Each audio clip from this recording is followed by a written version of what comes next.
ملګرو الحمدلله دا زمونږ شاګردان دي او نن دا د جمعې مبارکه شپه نو نن دوی نه پوښتنه کوو چې څوک به څومره درود وایي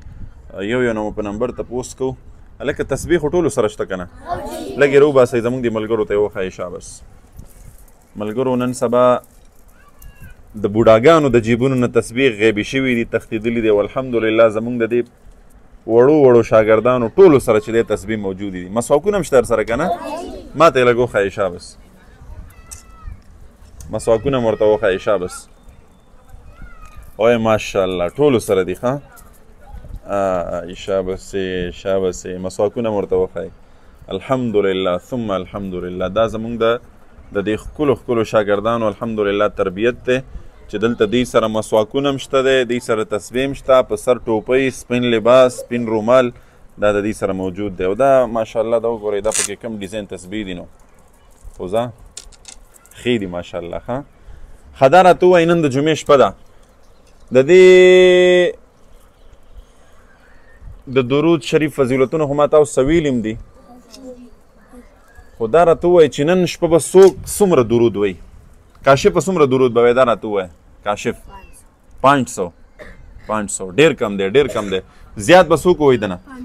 5000 ماشاءالله څومره 5000 وایي ماشاءالله ورپسې وړو کې غټ هلکان خو بې خامخا وایي ماشومان څومره درود به وایي ابوبکر 3000 شابس ورپسې څومره 3000 شابس 4000 شابس څومره درود به وایي هلکه 5000 شابس کم درود به وایي تیز ووایه صلی الله علیه وسلم ټول وایي صلی الله علیه وسلم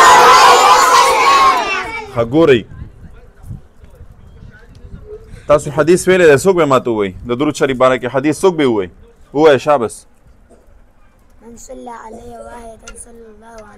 ماشاءالله دا حدیث سے من صلی علی واحدة صلی الله علیه عشرة رسول الله صلی الله علیه وسلم فرمایي چا چې په ما باندې یو ځل درود ویلو الله تعالی به په ده باندې څو رحمتونه نازل کړي د خوند خبره واورئ لس به پرې رحمتونه نازل کړي لس به د دغه انسان په عملنامه کې نیکۍ ولیکي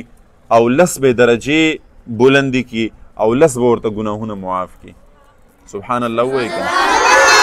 په یو ځل درود شریف ویلو سره او ستاسو چې نن شپه دا بعضې هلکان وایي ماشاءالله چې 15000 کرته به وایو بعضې وایي چې 3000 بعضې وایي 1500 سوچ کوئ چې ستاسو به پې څومره ګناهونه معاف کیږي او ستاسو به څومره درجې بلندیږي او ستاسو په عملنامه کې به څومره نیکۍ لیکلی کیږي په یو ځل درود شریف ویلو باندې دومره فضیلت دی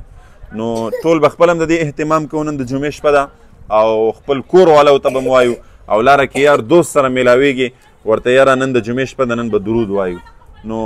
خپل هم درود او ملګرو دوستانو ته هم د دې دعوت ورکوو صحیح ده که نه ټول به انشاءالله درود وایو الله دې د عمل کولو توفیق راکړي